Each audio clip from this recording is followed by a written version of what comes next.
Assalamualaikum warahmatullahi wabarakatuh. Selamat datang di channel Kang Slamet. Kali ini Kang Slamet akan membawakan kisah yang berjudul Dharma, Perjalanan Kematian. Cerita ini ditulis oleh Erza. Sebelum kita masuk ke ceritanya, buat kalian yang belum subscribe channel ini, tekan tombol subscribe-nya terlebih dahulu dan tekan tombol notifikasinya agar kalian tidak ketinggalan cerita seram lainnya dari Kang Slamet. Gak usah berlama-lama lagi, langsung saja kita masuk ke ceritanya. Dharma, Perjalanan Kematian. Si pengurang dan saya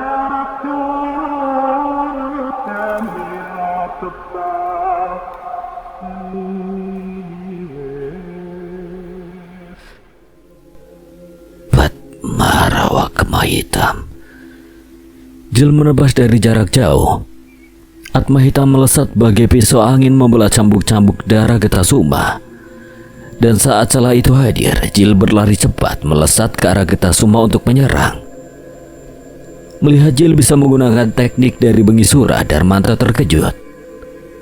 Matanya membesar melihat Jil yang hanya dalam waktu singkat sudah menaklukkan Bengisura versi kegelapan, seolah-olah mereka telah terikat ratusan tahun.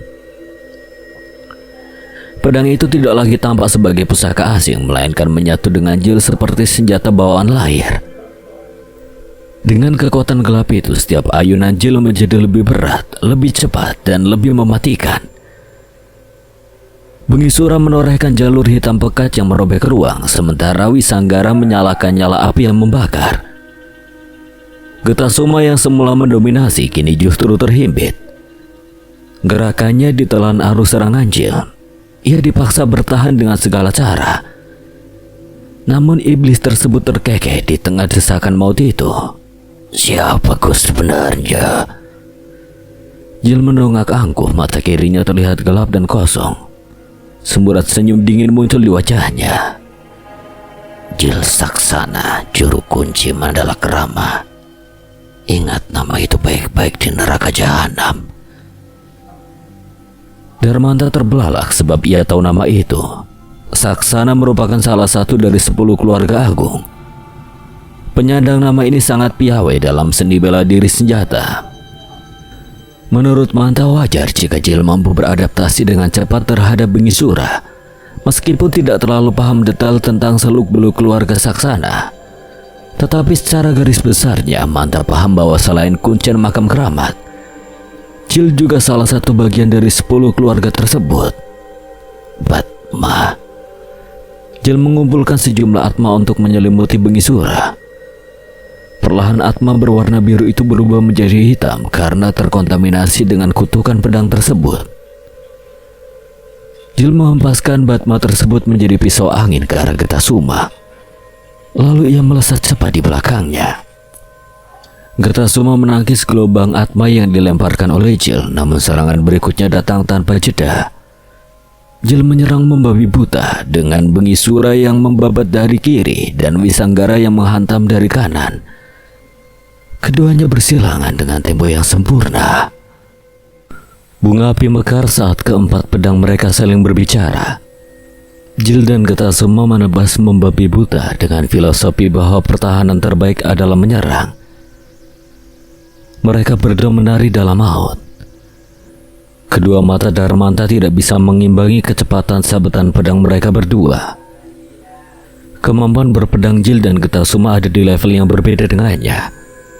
Hanya saja di tengah pertarungan tempo cepat itu, Jil merasa tubuhnya hampir terbelah oleh kontradiksi pedang yang ia genggam. Setiap ayunan Bengisura menyeret jiwanya ke tepi jurang kehancuran, namun Wisanggara selalu menyeimbangkan dan mengingatkannya pada arti keberanian yang masih ia pegang.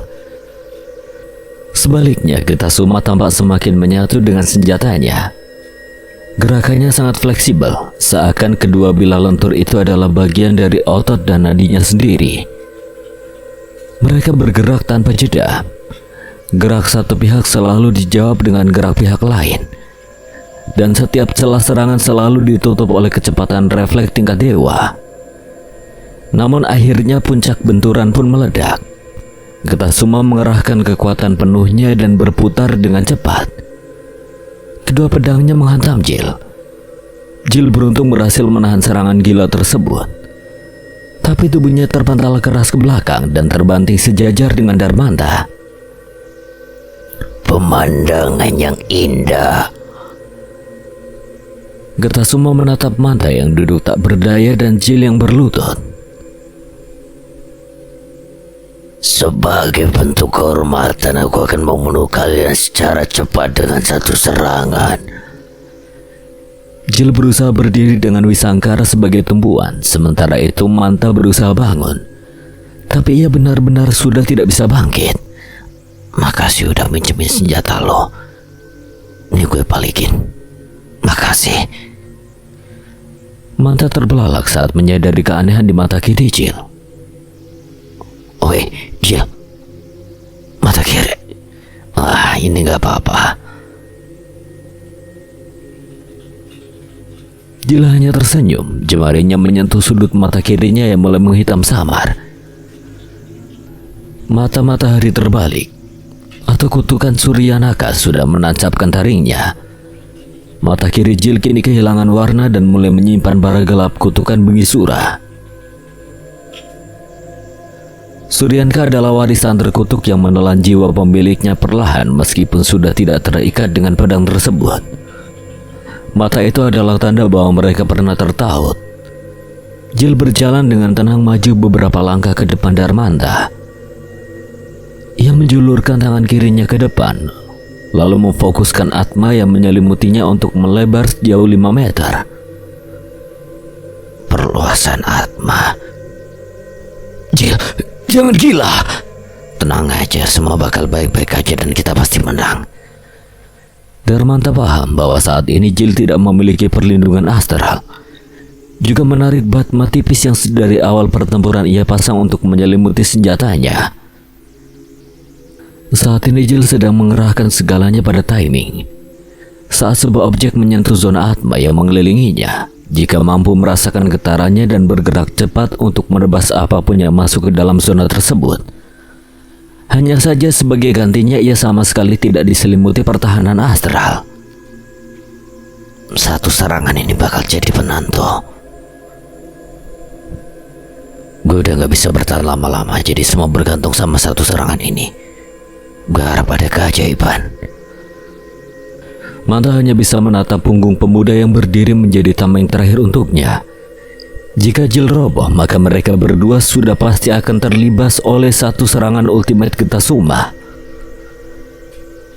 Getasuma menengadah dan mengangkat kedua pedangnya tinggi-tinggi. Tubuhnya berputar cepat, membentuk roda kematian yang memancarkan hawa maut. Putaran itu awalnya berputar di tempat saja, sampai pada satu titik. Iblis tersebut melesat cepat lurus ke depan, melibas angin dan mengoyak ruang ke arah Jill. Di sisi lain, Jill berdiri tegak, ia menutup mata sambil menarik napas dalam-dalam. Lalu ia tahan sejenak dan menghembuskannya keluar perlahan. Detik itu segala keributan lenyap dari telinganya, hanya ada suara roda yang kian mendekat. Jill merasakan sebuah getaran tepat ketika roda kematian Getasuma menyentuh bibir zona atmanya. Ia membuka mata perlahan, seluruh atma yang semula tersebar menjadi zona lingkaran. Tiba-tiba tersedot kembali menyelimuti Wisangkara menjadi batma yang sangat tebal. Api meledak di bilahnya membentuk pedang berkobaran api. Fokus dan kontrol atma yang gila. Dari perluasan atma ditarik jadi batma. Manta hanya bisa membatin kagum saat melihat dengan mata kepalanya sendiri ketika perluasan atma milik Jill berubah bentuk menjadi batma dalam sepersekian detik saat Getasuma memasuki jarak tebasnya.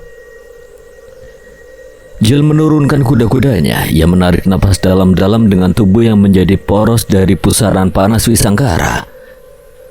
Ia menggenggam-genggam pedangnya dengan kedua tangan. Sundarakara Waling Agni, Lidah-lidah api meruncing mengikuti gerakan pergelangan tangan Jill dan menyatu dengan satu ayunan.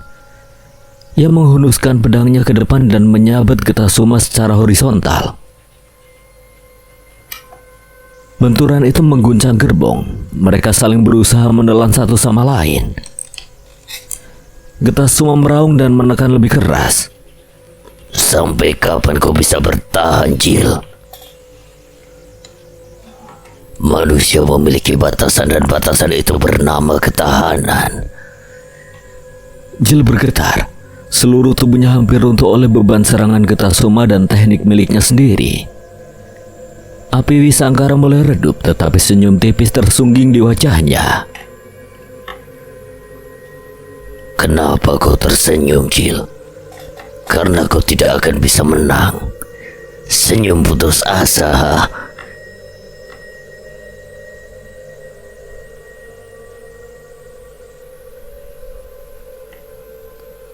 Kalau sendiri emang gak akan bisa menang. Tapi dari awal ini bukan 1 lawan 1.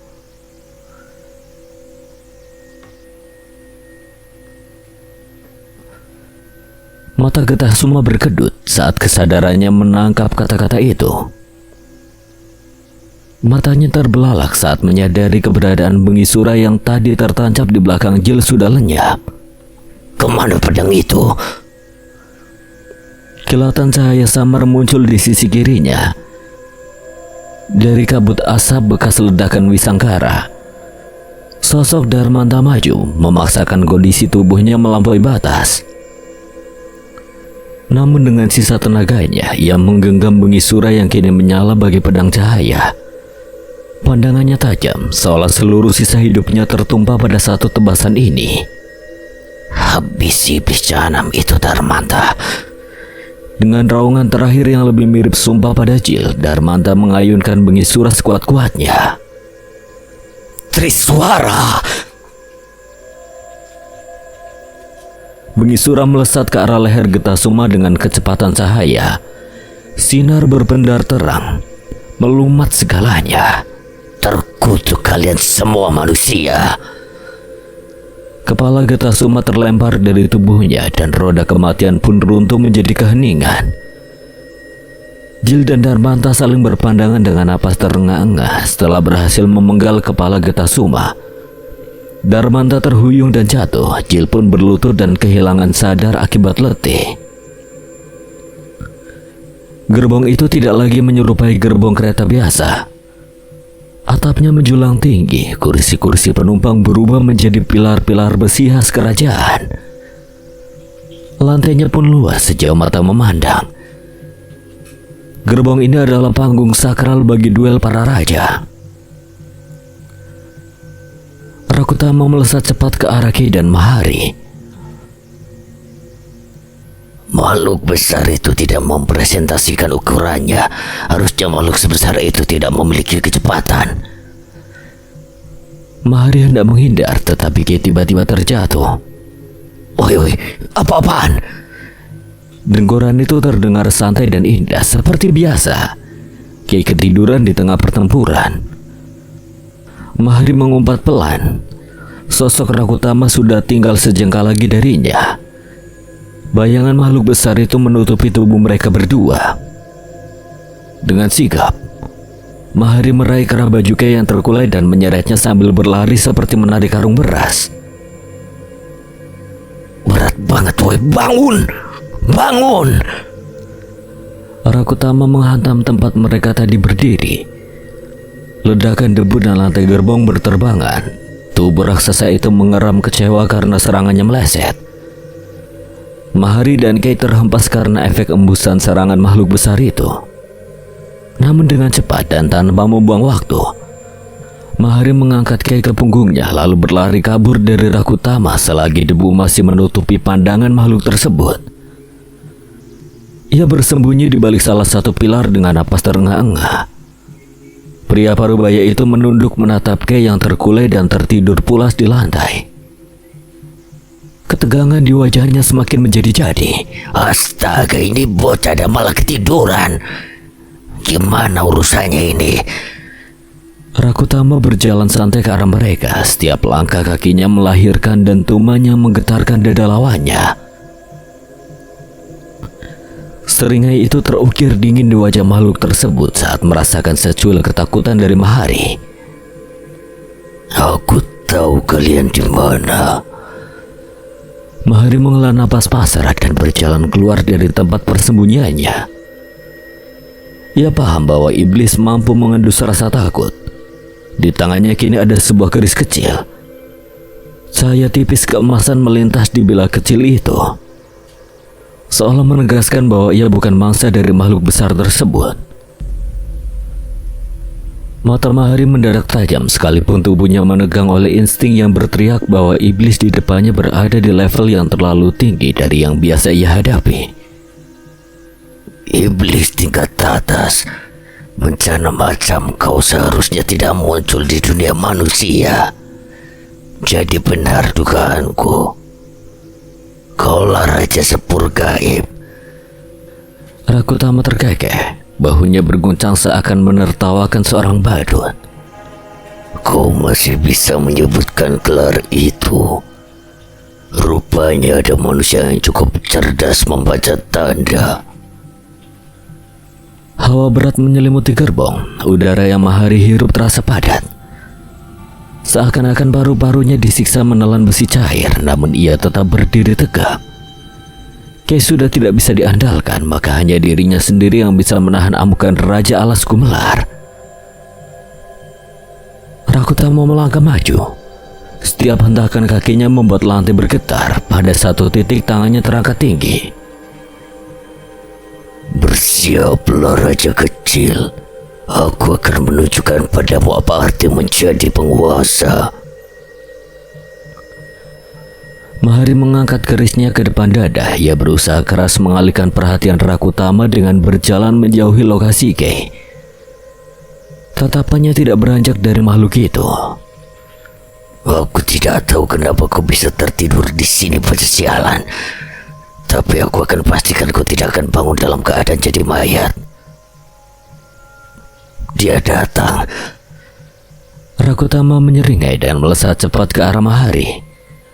Makhluk besar itu meluncur bagai peluru mortir raksasa dan menghantam Mahari secara vertikal seperti palu godam.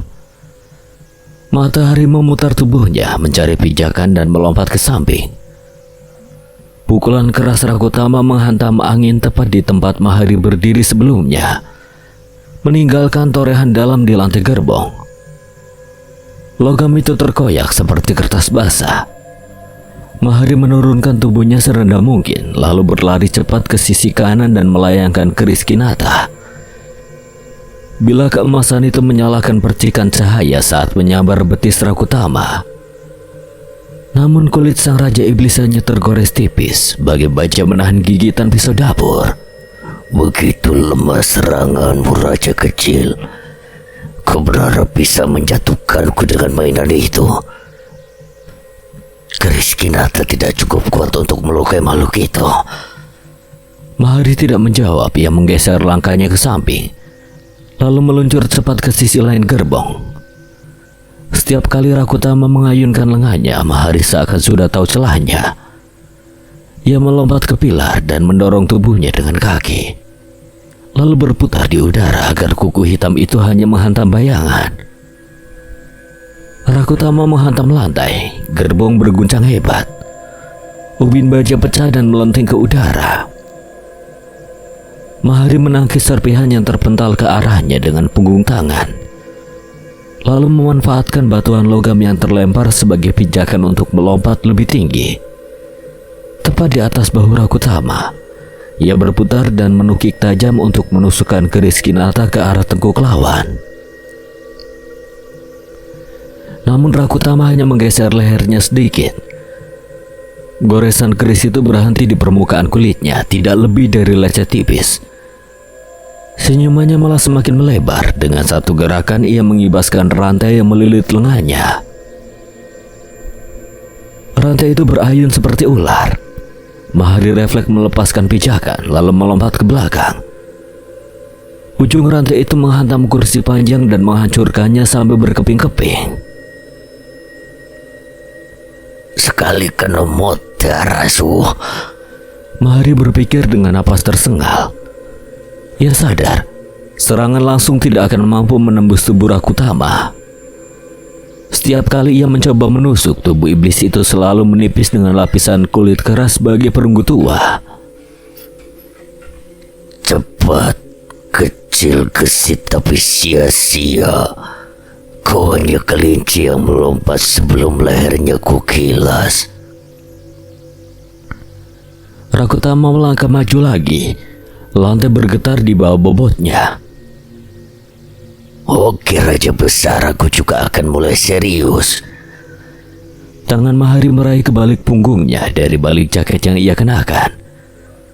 Sebuah buku hitam pekat muncul diikat dengan tali merah kusam. Sampulnya berukir huruf-huruf aksara Jawa kuno seolah menyegel sesuatu. Penjara jiwa. Saat menyentuh buku itu, mata kanannya berubah warna menjadi hitam dengan iris berwarna biru. Mahari membuka lembaran pertama, jari telunjuknya menggores keris Kinata untuk melukai dirinya sendiri. Setitik darah menetes ke atas halaman tersebut. Buku itu langsung bergetar dan mengeluarkan bisikan Ryo. Rakutama menyipitkan mata, lalu pada satu titik ia terkekeh. Ya, buku itu. Jadi begitu. Kau salah satu dari Sagara itu. Penjaga para jiwa terkutuk. Mahari menatap balik dengan sorot mata tajam. Kalau tubuhku tidak bisa melukaimu, maka biar mereka yang melakukannya. Sesosok makhluk setengah manusia setengah singa dengan tubuh menjulang tinggi keluar dari lembar pertama penjara jiwa. Rahangnya mereka dengan taring panjang, sementara mata kuningnya berkilat seperti api. Ekornya terbentuk dari sekumpulan ular bersisik hitam. Kau lapar kan? Kalau begitu bunuh dan makanlah mangsa di hadapanmu. Hiranyaksa. Rakutama terkekeh melihat keberadaan Hiranyaksa. Tapi belum sempat ia membalas, dua bayangan lain melompat keluar dari lembaran yang lain. Sugriwa, Subali. Kedua kera perkasa ras Wanara itu mendarat dengan dentuman keras dan berdiri sejajar. Sugriwa merupakan Wanara berbulu merah yang tampak beringas, sementara Subali adalah Wanara berbulu putih yang terlihat tenang. Jadi makhluk ini yang membuatmu langsung mengerahkan kami bertiga, Mahari. Hiranyaksa dan Subali akan melawan makhluk itu. Kau punya pekerjaan lain, Sugriwa. Pekerjaan? Apakah itu? Menjaga orang tidur. Brengsek. Wanara merah itu hendak marah, tapi Subali menepuk pundaknya dan menatap wajah murka Sugriwa. Kerjakan saja tugasmu. Pahlawan selalu datang terlambat. Panggungmu bukan sekarang. Kalau kalian dalam masalah, aku yang akan maju sendirian mengajar makhluk besar tolol itu. Baiklah. Sugriwa akhirnya menghela napas panjang, lalu mengalah. Ia berjalan ke arah pilar yang dimaksud untuk menjaga Kei yang tertidur pulas. Kini Mahari, Hiranyaksa, dan Subali yang akan menghadapi Rakutama. Majulah, Raja Alas Gemelar. Aku sang Raja Arwah akan membinasakanmu. Raja Arwah. Omong kosong apa itu? Kau pikir kau sang surat Maharaja kecil? Rakutama tidak menunggu lama, ia melangkah maju dengan tenang. Lalu tiba-tiba menghilang dari pandangan Mahari. Hawa mencekam semakin padat hingga membuat Mahari kesulitan untuk bernapas. Kemana perginya bajingan besar itu? Mahari mengedarkan pandangan mencari keberadaan sosok Rakutama. Hiranyaksa yang paling dulu bereaksi karena ketajaman inderanya. Ia menerjang dengan beringas ke lokasi Rakutama melesat. Cakarnya terentang mengincar dada sang Raja Alas Gemelar. Rakutama menangkis serangan itu dengan satu tangan kosong. Ia menahan cakar Hiranyaksa seolah hanya menahan lemparan bola kasti. Namun ekor ular yang melata dari tubuh Hiranyaksa langsung menjerat dan berusaha melilit pinggang Rakutama. Tawa rendah terdengar dari mulut sang raja dengan sekali hentakan bahu. Ia merobek lilitan itu, tapi sebelum ia sempat membalas Hiranyaksa, kilatan putih menyambarnya. Subali muncul tiba-tiba di hadapan Rakutama, tubuhnya bagai seberkas halilintar. Tinjunya mengandung sejumlah arus listrik dan menghantam sisi wajah Rakutama. Gerbong bergetar akibat dentuman tersebut. Rakutama terseret ke belakang, tapi ia segera menancapkan kaki ke lantai agar tidak terdorong lebih jauh. Dari telapak kakinya retakan menjalar di sepanjang lantai gerbong. Petir, rasanya seperti digigit nyamuk, hanya gangguan kecil. Mahari sudah menunggu celah itu. Ia masuk dan langsung menusuk lurus mengincar jantung Rakutama. Sang raja alas gumelar menangkis dengan lengannya, tapi Mahari sudah mengantisipasi hal tersebut. Tubuhnya melesat rendah ke samping, lalu kerisnya menggores lengan Rakutama, meninggalkan goresan panjang dengan bekas bakaran tipis yang mengeluarkan asap. Jadi kau memang bisa dilukai, Yang Mulia. Sorot mata Rakutama berubah, kini tidak ada lagi seringai. Wajah makhluk itu penuh amarah. Ia menarik rantainya dan melibas ke segala arah. Hiranyaksa menahannya, tapi makhluk singa itu terhempas sampai menabrak ujung gerbong. Di sisi lain, Subali melesat cepat untuk menghindar, tapi rantai itu menangkapnya seolah bisa bergerak sendiri dan membanting wanara putih itu ke lantai hingga percikan listrik menyebar ke segala penjuru. Hiranyaksa meraung kencang. Ia langsung bangkit kembali dan melesat cepat menerkam Rakutama, lalu memberikan serangan beruntun. Cakarnya menghujam bagai badai. Setiap tebasannya disertai ekor ular berbisa yang menggigit tanpa ampun. Rakutama menangkisnya dengan telapak tangan kosong. Tubuhnya berputar untuk melepaskan diri. Namun akhirnya satu cakar Hiranyaksa berhasil menyabet dadanya dan menorehkan luka cukup dalam. Namun sebelum Hiranyaksa sempat merayakannya, Rakutama pun berhasil lepas dari terkamannya dan memberikan tinju kerasnya.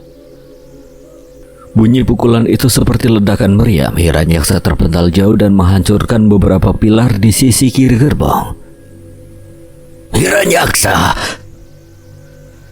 Teriak Mahari sambil menatap pilar-pilar rubuh tersebut.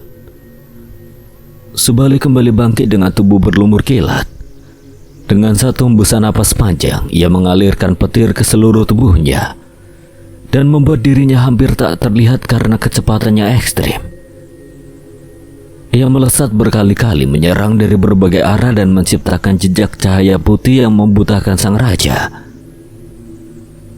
Rakutama menangkis sebagian serangan Subali, tapi sebagian banyak menghantam tubuhnya dan membuat kulit sirahnya pecah sedikit demi sedikit. Mahari tidak menyia-nyiakan kesempatan itu. Ia berlari cepat dan menusuk celah-celah luka kecil yang diciptakan Subali. Setiap tusukan seolah menegaskan bahwa Mahari bukan hanya pengendali roh, melainkan seorang pemburu iblis yang terbiasa menghadapi makhluk-makhluk berbahaya dari alam durjana. Rakutama meraung, suaranya mengeluarkan gelombang yang membuat Mahari dan Subali terhempas. Bagus, bagus sekali. Sudah lama aku tidak menemukan perlawanan seperti ini. Rakutama menarik energi di sekitarnya hingga senyap menyergap. Lalu di tengah heningnya mencekam itu dengan satu hentakan kaki. Ia melepaskan gelombang tenaga dari tubuhnya dan menghantam ke segala arah. Hiranyaksa yang baru bangkit kembali terhempas. Subali terlempar ke langit-langit gerbong hingga logamnya melengkung karena benturan itu. Mahari pun terdorong mundur cukup jauh dan hampir kehilangan pegangan pada kerisnya. Darah menetes dari sudut bibir Mahari akibat menerima gelombang astral itu. Tapi sorot matanya sama sekali tidak berubah. Ia menatap Rakutama dengan tajam, lalu melirik sebentar pada buku hitam yang masih terbuka di tangannya. Apa cuma segitu? Aku belum selesai. Kalau ini belum cukup, masih ada yang menunggu untuk dibebaskan. Rakutama menyeringai seakan semakin bersemangat. Keluarkan semuanya. Raja Arwah, buktikan bahwa gelarmu bukan cuma omong kosong belaka. Mahari menatap halaman kosong bertuliskan aksara kuno yang ditulis dengan tinta hitam. Ia mengiris jarinya dengan keris Kinata. Tetesan darahnya jatuh ke lembaran tersebut dan menyerap ke dalamnya. Cahaya putih keluar dari kertas tersebut dan membentuk pusaran. Dari dalam pusaran itu sesosok makhluk berkulit ungu pucat dengan wajah tenang muncul. Rambut panjangnya berwarna hitam dan terurai bebas. Ia mengenakan mahkota emas berhias permata dengan hiasan cahaya yang memancar ke belakang kepalanya. Di tubuhnya terdapat berbagai perhiasan emas seperti kalung, gelang, dan ikat lengan. Pakaian yang ia kenakan berupa kain biru dengan aksen kuning keemasan. Sosok itu tampak duduk bersila, mengambang di udara dengan kedua tangan membentuk mudra di depan dada. Wirocana, sang perapal kitab terbalik, iblis terkuat dari pasukan Mahari. Ia menunduk sedikit kepada Mahari bak seorang kesatria yang hormat pada rajanya. Darahmu telah memanggilku. Siapa yang harus dibakar oleh cahaya malam ini? Angkat kepalamu, Wirocana. Lihat sendiri makhluk yang harus kita buat sirna malam ini. Jadi makhluk ini adalah panglima tempur kekuatanmu. Mata Wirocana menyala putih saat ia bergumam lirih merapalkan mantra. Dari bola-bola cahaya yang mengitarinya melesat kilatan putih seperti sinar laser, menghantam kepala Rakutama hingga ia mundur selangkah. Makhluk besar itu kembali menyeringai, meskipun darah hitam di keningnya menetes. Menarik. Kalau begitu aku akan serius, raja kecil. Jangan menyesal memanggil cahaya palsu itu. Tubuh Rakutama mendadak diselimuti aura hitam. Otot-ototnya mengeras dan muncul tato aksara purba di wajahnya. Ia menghentakkan kaki, sontak lantai gerbong di sekitarnya bergetar dan retak. Dia datang, Mahari. Rakutama melesat ke depan dengan kecepatan tak masuk akal untuk ukuran tubuh sebesar itu. Tinjunya melesat ke Mahari. Namun sebelum pukulan itu mendarat, bola-bola cahaya Wirocana melayang membentuk dinding bercahaya di depan tuannya. Tinju Rakutama tertahan oleh dinding cahaya tersebut. Dinding itu pecah bagai kaca karena tidak mampu membendung kekuatan sang raja alas gumelar. Tapi setidaknya berhasil menahan benturan fatal pada Mahari. Jangan biarkan ia mengambil momentum, Mahari.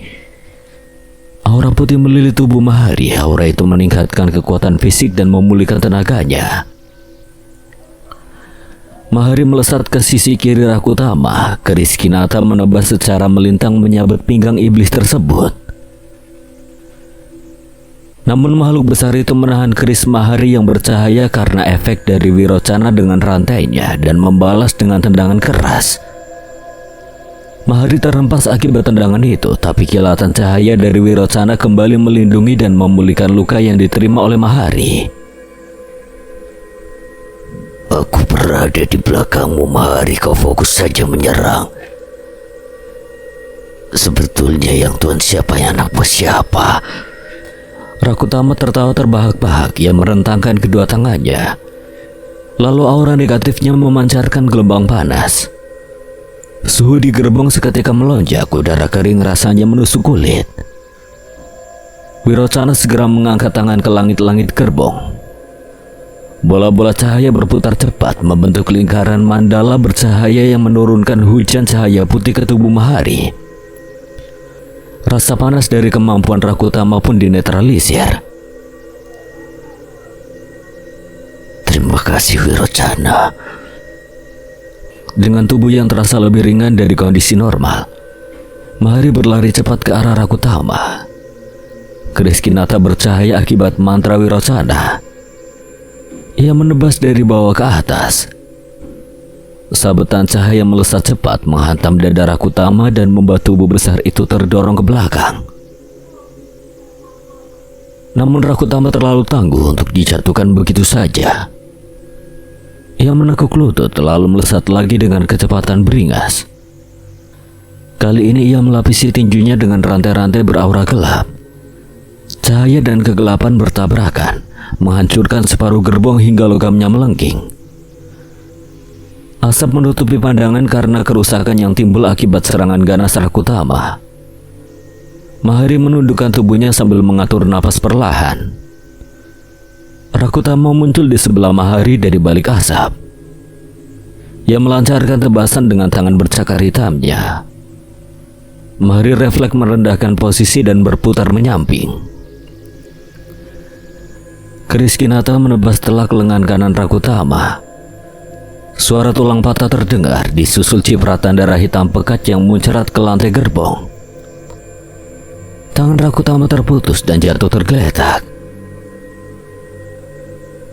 Akhirnya tangan merepotkan itu bisa dipenggal. Gumam Mahari sambil membersihkan keris Kinata dengan mengibasnya.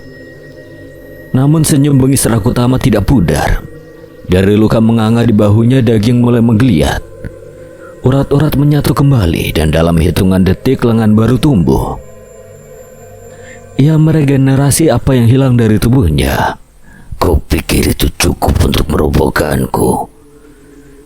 Rakutama menjejakkan kaki ke lantai hingga retak lalu melesat kembali ke arah Mahari.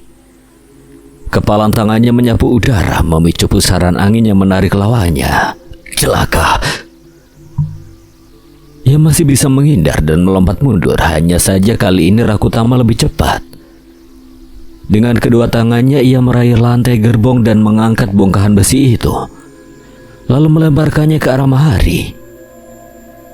Mahari terkena telak bongkahan besi tersebut dan hendak mengambil posisi bertahan ketika mendapatkan pijakan. Namun sebuah cakar hitam muncul dan menyabet dadanya sebelum ia berpijak.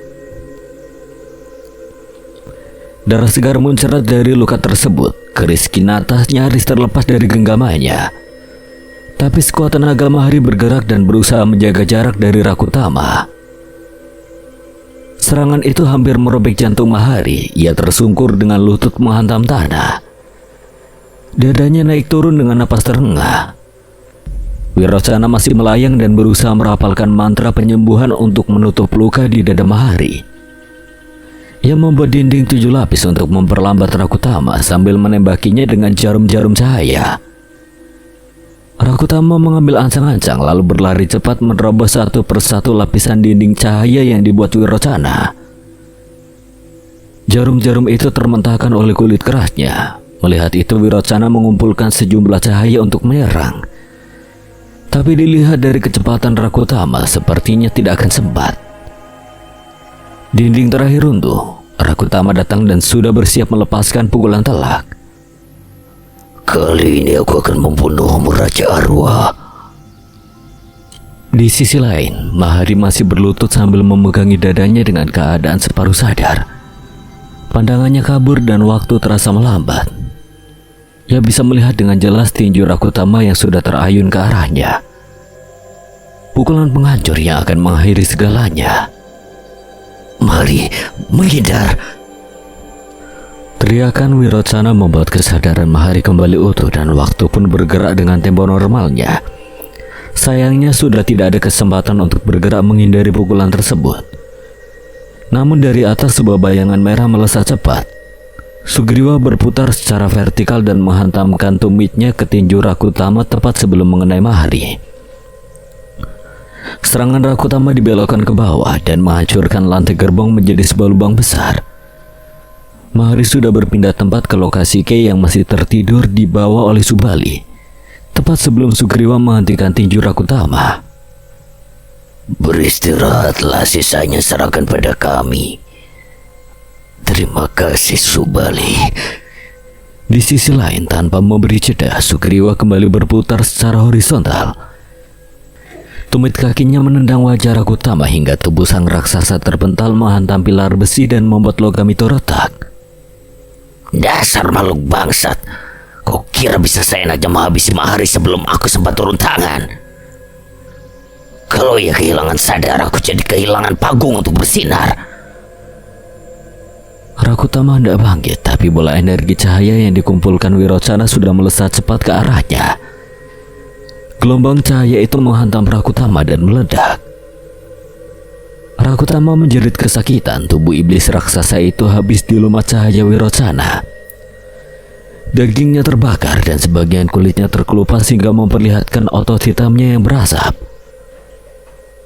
Rakutama berlutut, darah hitam pekat menetes dari sekujur tubuhnya.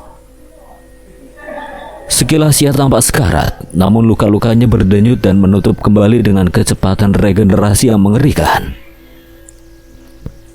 Daging yang terbakar itu tumbuh lagi, ototnya pun mengikat kembali pada tulang. Senyumnya justru semakin bengis. Makhluk apaku ini sebenarnya? Kau pikir cahaya itu cukup untuk membunuhku? Di sisi lain, Mahari tersenyum. Ia bermonolog. Tentu saja belum cukup untuk menghabisimu, tapi setidaknya serangan Wirocana barusan memberikan ruang bagi Sugriwa.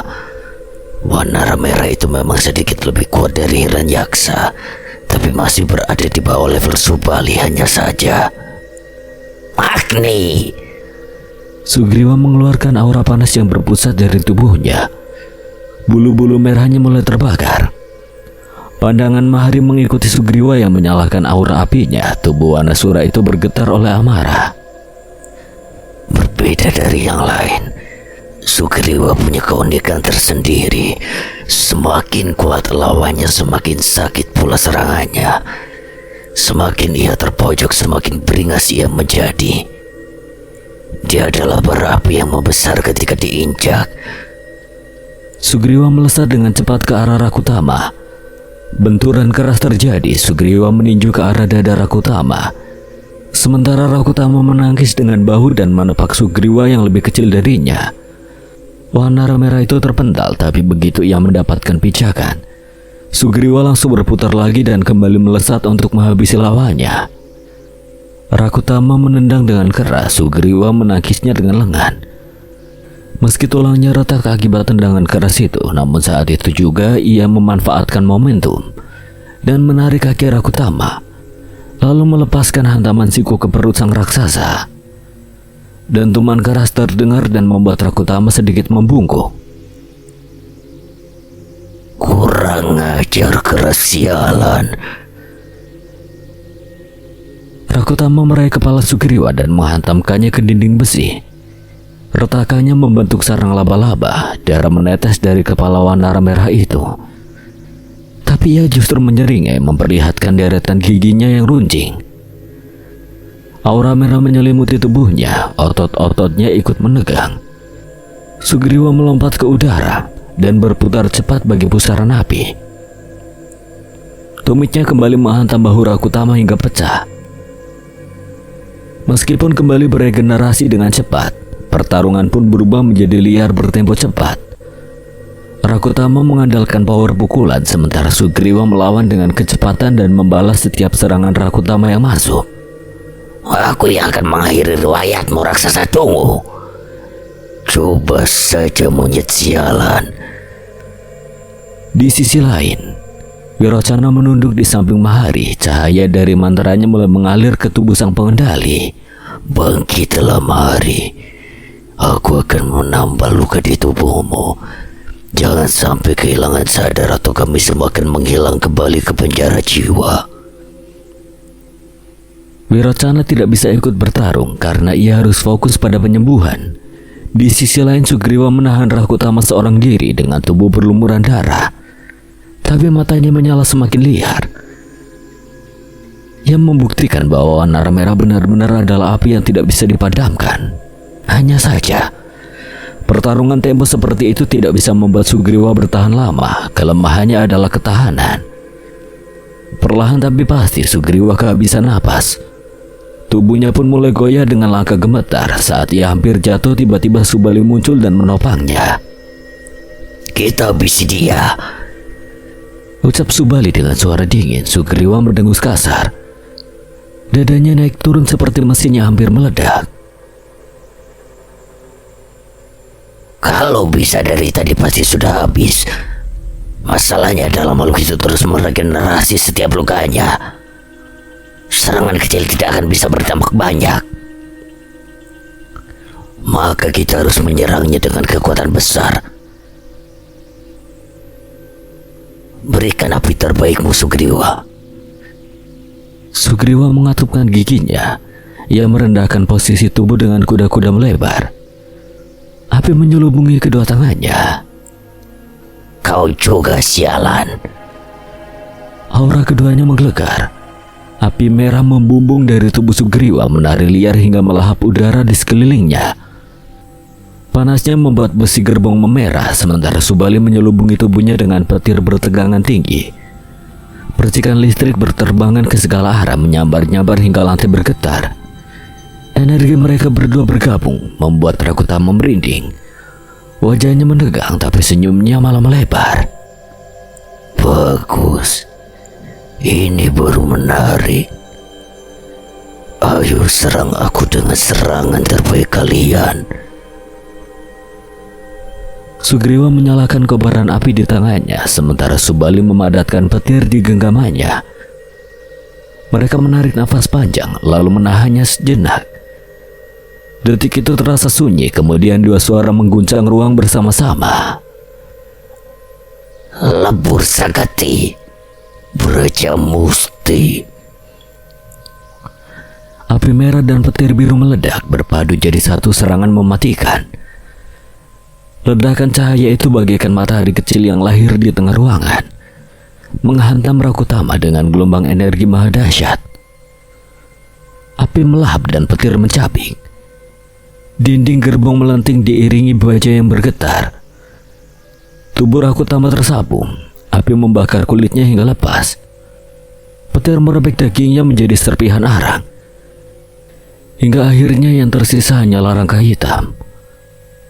Dengan jantung raksasa yang masih berdetak menyala merah di tengah pusaran kehancuran. Sugriwa jatuh berlutut, darah mengalir dari bibirnya.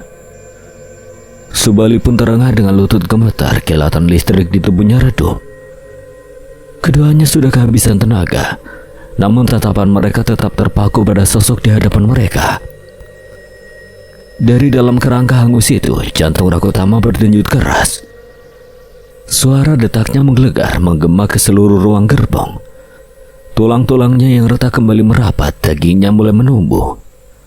Darah kental menetes dari setiap lapisan yang pulih. Dalam hitungan detik, tubuh Rakutama kembali utuh. Bagus. Sangat bagus.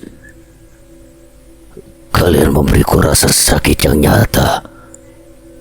Tapi rasa sakit itu hanyalah bahan bakar untuk kelahiranku kembali. Kau memang pantas disebut Raja Arwah. Dalam waktu yang panjang baru kali ini ada pertarungan yang membuatku bergairah. Sugriwa jatuh terduduk, Subali pun nyaris roboh. Hiranyaksa sudah tidak bisa bangkit lagi, dan Wirocana tidak bisa bertarung secara frontal. Sementara itu Mahari masih bersembunyi di balik pilar yang sudah kehabisan akal untuk melawan Rakutama. Kalian sudah berjuang habis-habisan, tapi lawan kita kali ini sangat gila. Kau putus asa, Mahari. Mahari hanya tersenyum sambil menatap makhluk pucat berkulit ungu tersebut. Getir di wajahnya sangat terbaca. Di tengah keputusasaan itu, suara desahan panjang disertai regangan sendi yang berderak membuat Mahari menoleh. Kay yang sedari tadi terbaring tak berdaya kini sudah bangun dari tidurnya. Ia terlihat seperti seseorang yang baru saja melepaskan mimpi panjang dari tubuhnya. Nafasnya terdengar malas, tapi justru itu yang membuat udara di sekitarnya terasa berat. Seolah-olah seluruh dunia teringat bahwa ada satu eksistensi purba yang kini perlahan membuka matanya. Desir angin terdengar begitu Kay membuka mata. Iris biru di matanya membawa hawa tak nyaman bagi Rakutama. Tekanan spiritualnya seketika membuat ruang gerbong terasa dingin, seakan waktu sendiri menunduk pada kebangkitannya. Rakutama yang baru saja selesai meregenerasi tubuhnya dari sisa tulang mendengus geli. Akhirnya bocah itu bangun juga.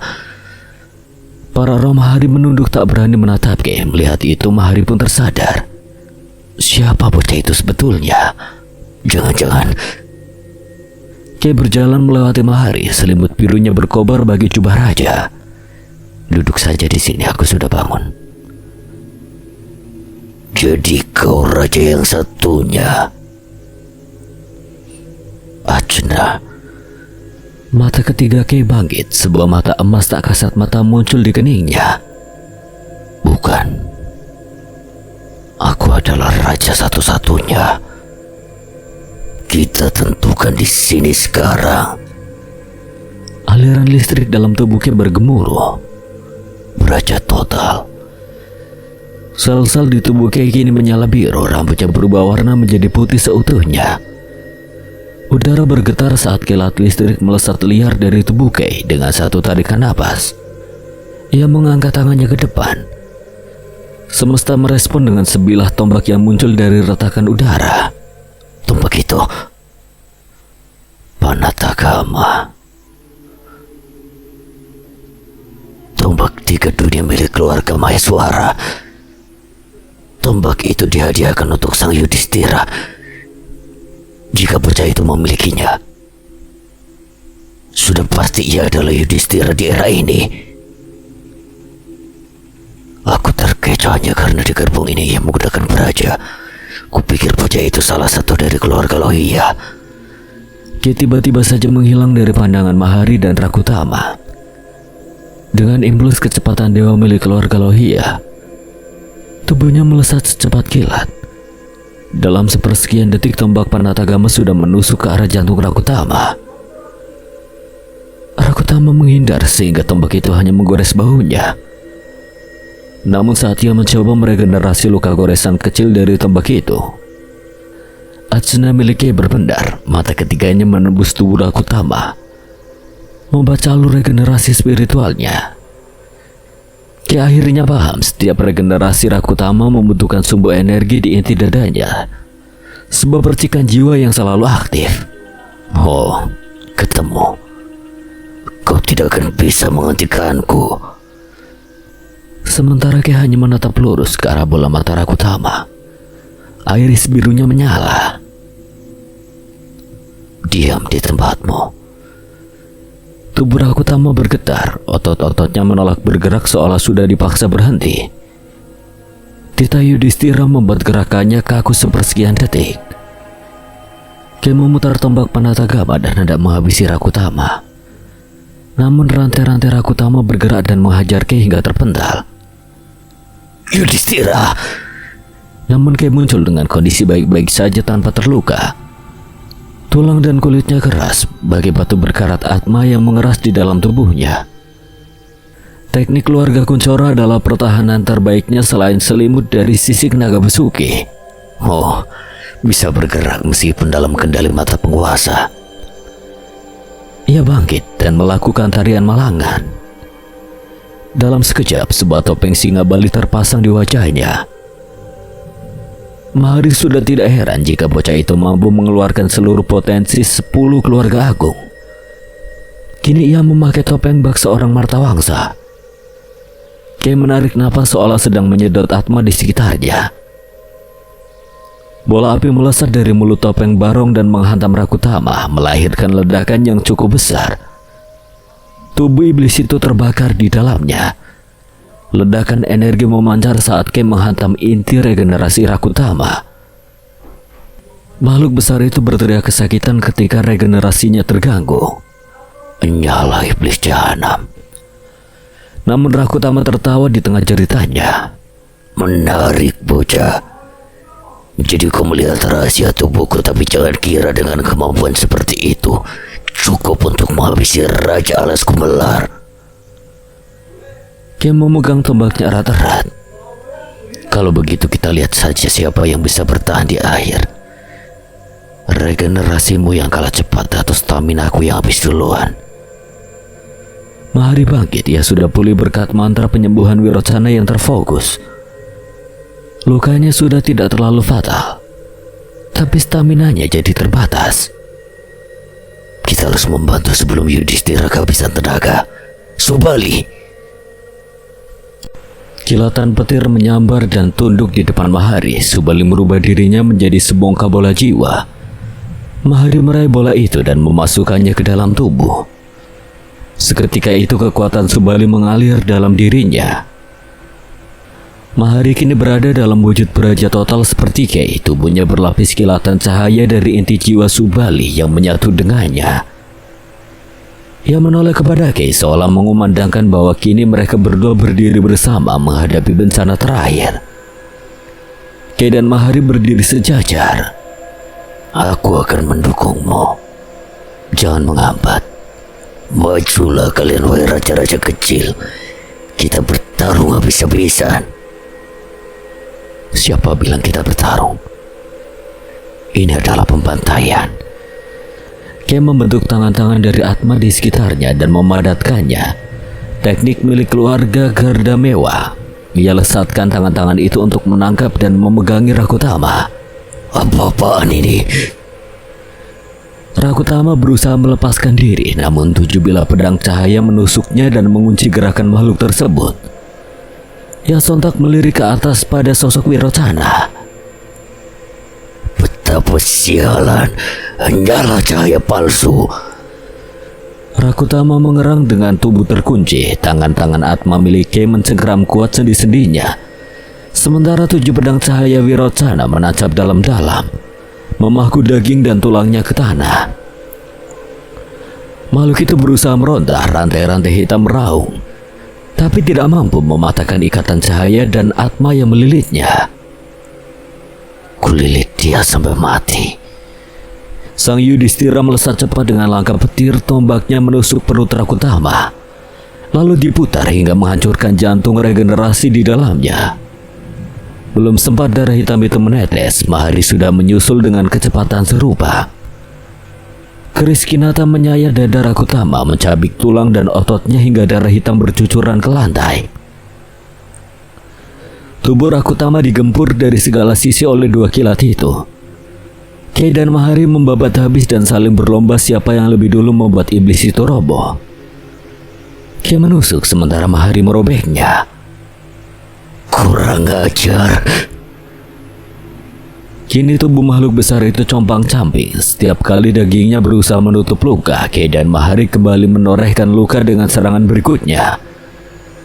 Rakutama terus menjerit kesakitan.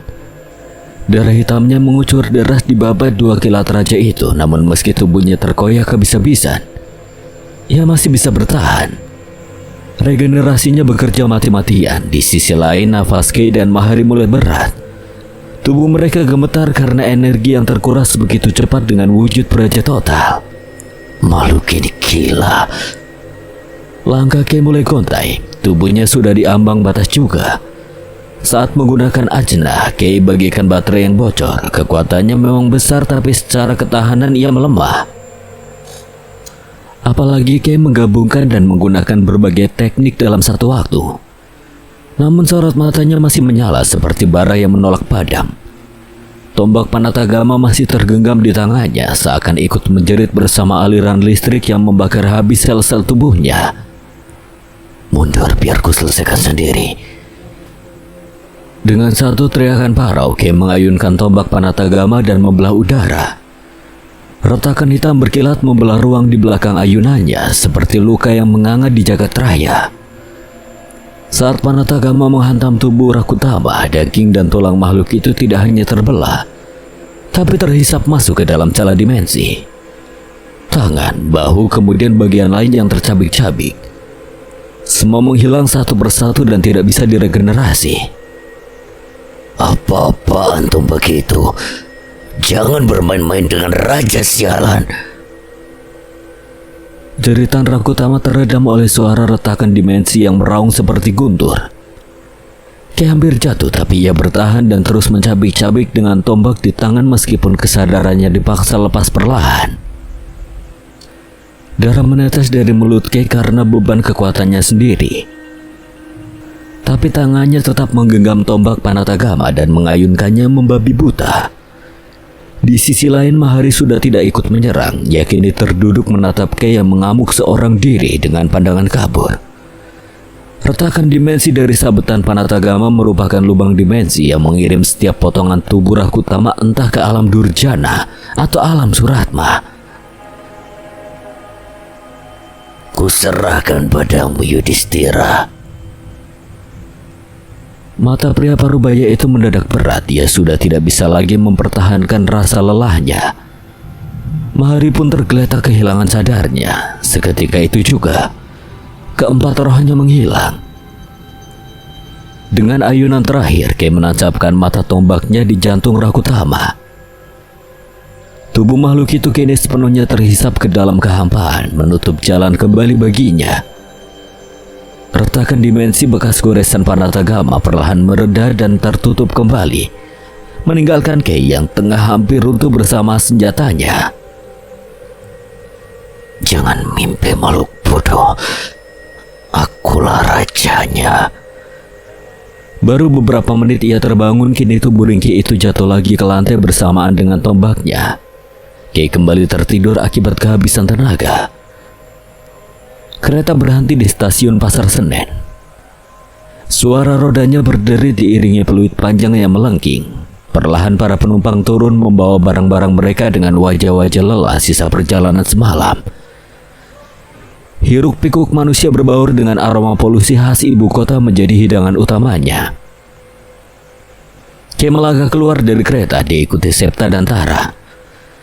Saat hendak turun dari gerbong, ia menoleh ke belakang. Sejenak matanya mencari sosok asing di antara kerumunan yang berlalu lalang. Ada debar aneh di dadanya, seperti merindukan sesuatu yang hilang. Ngapain? Cari siapa? Ada cewek cantik kah? Enggak, cuma rasanya kayak baru bangun dari mimpi buruk yang panjang. Tapi entah apa mimpinya lupa. Kebanyakan tidur sih lu. Jadi kebanyakan episode mimpi. Tara berjalan di sebelah Septa dan kedua tangan yang bersembunyi di dalam kantung celana.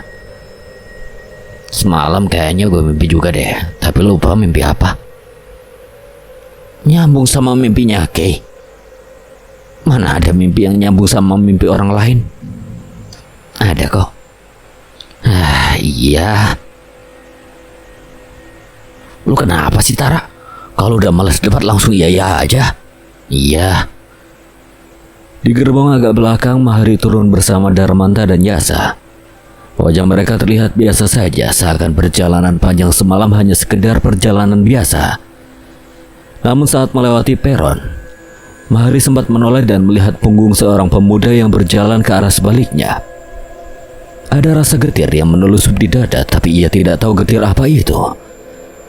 Rasanya agak hampa, seperti kehilangan ingatan yang telah dicuri. Di sisi lain, Jill berjalan santai diikuti kucing hitamnya. Ia terus berjalan sambil menatap lurus ke depan tanpa menoleh. Darmanta yang berpapasan dengannya sempat berhenti sesaat dan menoleh saat Jill sudah melewatinya. Ada sesuatu di wajah Jill yang membuatnya ingin menyapa, tapi lidahnya keluh. Meta, ngapain bengong? Darmanta menunduk tanpa kata. Ia menatap pinggangnya yang agak terasa nyeri sebelum akhirnya melanjutkan langkah. Di sisi lain, Jill menoleh sejenak dan menatap punggung Darmanta yang sedang berjalan bersama kedua rekan pemburu hantunya. Rasanya kayak dejavu. Ia mengingat-ingat apa yang membuatnya terasa familiar saat melihat tampang mereka bertiga. Udah apaan? Jill pun berbalik arah dan berjalan maju meneruskan langkahnya. Seolah hanyut dalam arus manusia tanpa pernah sadar bahwa beberapa langkah saja di belakangnya ada jiwa-jiwa yang semalam bertempur bersamanya di sepur gaib. Di stasiun yang riuh itu mereka semua berjalan menuju arah masing-masing. Tidak ada yang saling menyapa. Tidak ada yang saling bertanya. Bunga tidur telah luruh, meninggalkan ruang kosong di hati mereka. Seakan pertempuran, pengorbanan, dan ikatan yang pernah ada hanyalah ilusi yang ditelan mimpi. Namun di antara keramaian itu, satu hal yang tersisa hanyalah rasa hampa yang asing. Seolah-olah mereka pernah kehilangan sesuatu yang sangat penting, tapi sudah tidak bisa lagi diingat. Di tengah arus manusia yang sibuk bergegas, Kintaro berhenti melangkah. Mata kuningnya menatap rel yang masih berasap oleh bayangan kereta lain yang melintas di dimensi berbeda. Bulu di tengkuknya berdiri, ekornya melambai pelan, tidak seperti manusia yang mudah lupa. Ia tahu betul bahwa apa yang terjadi semalam bukan bunga tidur. Pertumpahan darah, jerit perjuangan, dan semua yang terjadi di kereta itu bukanlah mimpi belaka. Pertemuan ketujuh manusia itu semua nyata. Kintoro menoleh ke arah Jill yang berjalan tenang tanpa sedikit pun merasa terganggu. Kau bermimpi buruk semalam. Kondisimu terlihat kurang baik pagi ini, Jill. Mungkin mimpi panjang melawan iblis. Kintoro kembali senyap. Kucing itu pergi membawa rahasia semalam dan menghilangkan jejak bukti yang tidak terhapus oleh tirai mimpi. Kucing hitam itu terus berjalan mengikuti Jill keluar dari peron. Ia merasa bahwa dirinya sedang diawasi oleh sesuatu yang gelap dan lebih pekat dari hitam. Sepur gaib melaju semakin jauh, meninggalkan jejak dari ingatan manusia yang selamat darinya. Dan saat peluit terakhir berbunyi, semua menjadi hening. Rel-rel tua yang berkarat itu hanya bergetar sedikit, lalu diam seperti tidak pernah dilintasi apa-apa. Deru angin berbisik seolah menyimpan rahasia perjalanan gaib itu. Orang-orang yang menunggu di stasiun akan terus menanti, tanpa pernah tahu bahwa kereta itu tidak lagi punya tujuan selain mengantarkan jiwa-jiwa pada keabadian yang muram. Sepur gaib pun hilang dalam kesunyian yang tak terucap, seperti doa yang patah di tengah langit, meninggalkan sunyi yang jauh lebih berat daripada kebisingan apapun. Di antara padatnya jadwal perjalanan dan hiruk-pikuk stasiun, siapa yang bisa benar-benar yakin bahwa kereta yang mereka tumpangi adalah kereta biasa? Sekian. Dan terima kasih buat Erza yang telah mengizinkan saya membawakan ceritanya. Apabila ada kesalahan atau kekurangan, Kang Selamat memohon maaf sebesar-besarnya. Dan akhir kata, Kang Selamat pamit undur diri. Wassalamualaikum warahmatullahi wabarakatuh.